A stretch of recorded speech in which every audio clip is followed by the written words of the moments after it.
Oke, guru honorer itu nanti lo akan ada pensiunnya nggak sih? Nggak ada. Nggak ada sama sekali.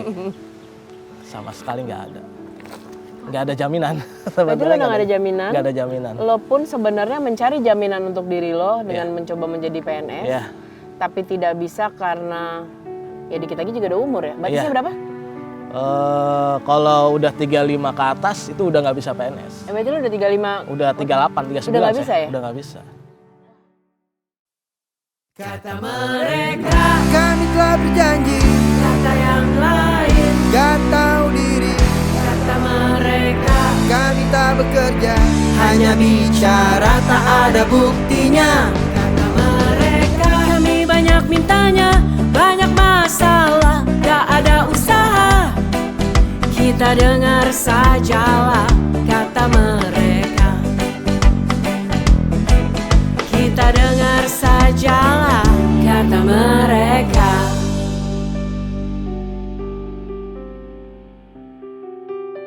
Indonesia, negara yang terkenal dengan keindahan alamnya dan kekayaan yang terdapat di dalamnya. Kekayaan yang sudah nyaris habis karena dikeruk sana-sini. Cara menyelamatkan bangsa ini adalah dengan mengajarkan kepada mereka generasi muda yang akan menjadi pemimpin negara ini nantinya. Disitulah kita membutuhkan sosok yang namanya guru. Perkenalkan, nama saya Omi, nama lengkapnya Ahmad Zamzami. Saya sampai sekarang masih berstatus guru honorer di SMKN 1 Anyer yang ya dari 2016. Tapi saya honorer dari tahun 2005. Latar belakang saya menjadi guru yaitu ya kesempatan saya, mudah-mudahan ada yang menjamin di hari tua nanti, karena honorer terus terang statusnya belum ada kejelasan. Nyengir loh dia. Lo berarti statusnya adalah guru honorer. Honorer. Oke, nggak mau jadi permanen PNS Pengennya sih begitu. atau apa gitu. Cuma ya kan terbentur aturan.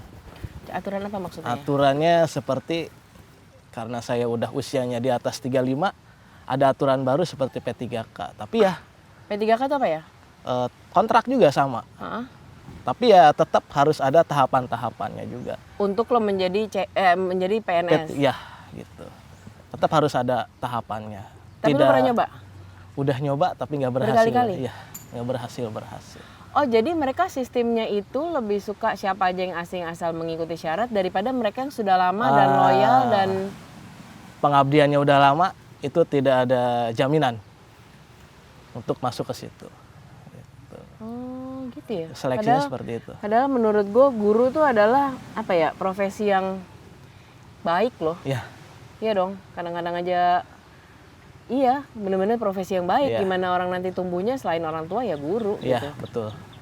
Terus kalau lo ngurus apa-apa nih, apa aja sih pengurusan sebagai guru honorer gitu? Ya, Seharian apa aja yang mesti lo urus biasanya? Setiap tahun atau setiap bulan itu ada administrasi. Dan itu harus dikerjakan sendiri. Administrasi itu apa aja? Seperti SK-SK, kemudian jadwal, itu kan harus diurus ke provinsi, ke pusat.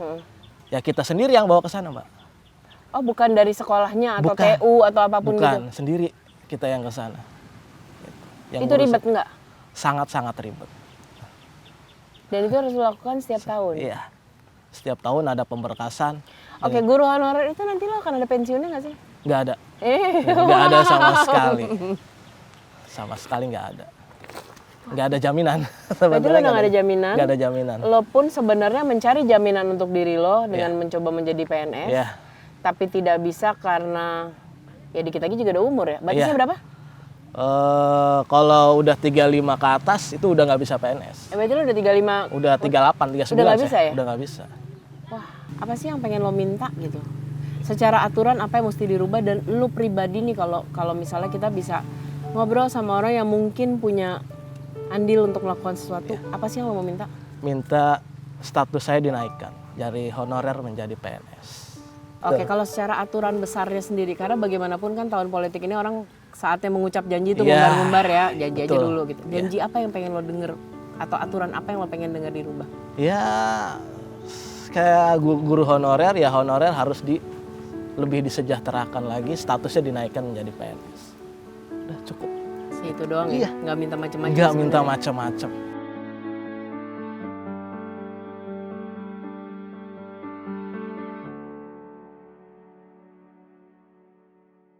Jadi gini Kang Omi, Ya. apa namanya, dalam undang-undang kepegawaian Ya. di negara kita, itu kan yang namanya pegawai negara itu ada dua. Ya. Ada ASN atau PNS, ada P3K. Ya. Di luar itu nggak ada cerita bahwa honorer, TKK, TKS itu bagian Ya. dari pegawai pemerintah atau pegawai negara. Karena hanya dua dalam undang-undang Ya. diakui, satu ASN atau PNS, yang satu adalah P3K. P3K. Nah, proses rekrutmen ASN ataupun P3K ini kan murni kewenangannya oleh pemerintah pusat. Ya. Jadi di pemerintah daerah, baik kabupaten kota maupun provinsi, itu hanya menjadi fasilitator panitia lokal dalam proses rekrutmennya untuk melakukan tes dan seterusnya. Ya. Seleksi. Nah, keterlibatan pemerintah daerah, baik kabupaten maupun provinsi, itu hanya sebatas panitia lokal. Tapi kewenangan yang bisa menentukan Iya. lolos dan tidaknya, diterima atau tidaknya itu adalah di pemerintah pusat. Nah, itu yang pertama. Kemudian yang kedua, ada pembagian kewenangan Ya. antara pemerintah provinsi dan kabupaten. Ya. Kewenangannya adalah kalau pemerintah kabupaten itu menaungi para tenaga pendidik dan tenaga kependidikan tingkat SD dan SLTP. Ya. Untuk SLTA, termasuk SMK 1 Ya. Anyer, itu kewenangannya ada di pemerintah provinsi. Maka kemudian ada beberapa langkah dan upaya. Yang pertama begini, kalau di Kabupaten Serang, yang namanya guru honorer, itu ada insentif, Mbak Mel. Insentif dari pemerintah daerah, walaupun memang belum besar. Di angka mungkin 300 ribuan per bulan. Bulan. Dan rutin. Itu kalau untuk guru honorer yang ada di pemerintahan kabupaten sesuai kewenangannya, baik di SD maupun SMP negeri. Nah, kalau honorer di SLTA, ya mau SMA mau SMK, itu adalah kewenangannya provinsi. Maka kemudian di kewenangan kami di kabupaten, saya selaku ketua DPRD sering mendapatkan aspirasi dan harapan dari teman-teman honorer, baik honorer murni guru SD, honorer murni guru SMP. Kasusnya bukan kasus ya, persoalannya Kang Omi itu kan ada kewenangan di tingkat provinsi.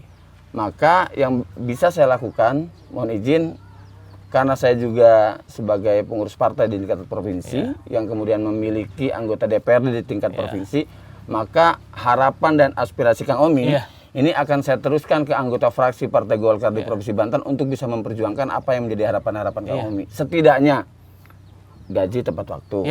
Iya, minimal tepat waktu. Kedua, ada peningkatan. Ya. Walaupun seberapa gitu kan. Jangan sampai udah honornya enggak jelas, berapa-berapanya, dan waktunya juga enggak jelas. Tanggal berapanya. Nah, jadi yang bisa saya tawarkan solusinya adalah, karena ini kewenangan provinsi, Mbak, maka saya akan dorong ke teman-teman anggota fraksi DPRD Provinsi Banten dari Partai Golkar untuk bisa menyelusuri, kemudian mengkaji dan meneruskan apa yang menjadi harapan Kang Omi. Agar apa? Itu tadi, setidaknya dari angka pasti, dari waktu pasti. Jangan kemudian harapan ini tanggal 1 mestinya dapat, ternyata enggak. Mestinya tanggal 2 ternyata mundur. Atau mestinya dapat sekian rupiah, ternyata enggak menentu.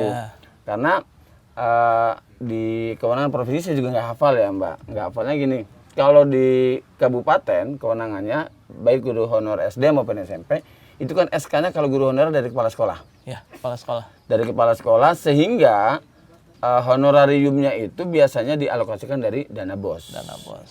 Dana BOS itu bergantung dari jumlah murid yang ada.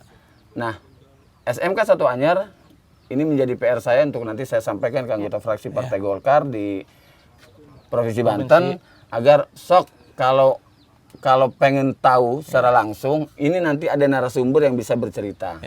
Bisa bercerita, berkeluh kesah tentang nasib yang tidak menentu tadi, dengan honorer yang tidak menentu tadi dan waktu yang tidak menentu tadi, mudah-mudahan ini menjadi catatan besar kami sebagai PR kami, karena harapan masyarakat harus kami perjuangkan dan harus kami wujudkan, karena kami juga hadir di legislatif juga karena campur tangan masyarakat Kabupaten Serang. Berarti maunya Mas Omi akan disampaikan. Kalau memang misalnya punya teman guru honorer SD atau SMP yang punya masalah yang sama, bisa dilaporkan ke Bapak, gitu kan? Siap. Oke, begitulah kata mereka dan kata mereka. Itu dia kisah seorang guru. Profesi yang kita amini adalah profesi yang mulia. Seorang guru dengan keluh kesahnya yang kadang digaji, kadang tepat waktu, kadang tidak. Seorang guru yang juga mempunyai anak yang harus mendapatkan pendidikan. Itu juga jawaban dari wakil rakyat atas keluhan rakyat mereka. Semoga Indonesia menjadi bangsa yang kaya dan dipimpin oleh generasi yang jauh lebih baik suatu hari nanti.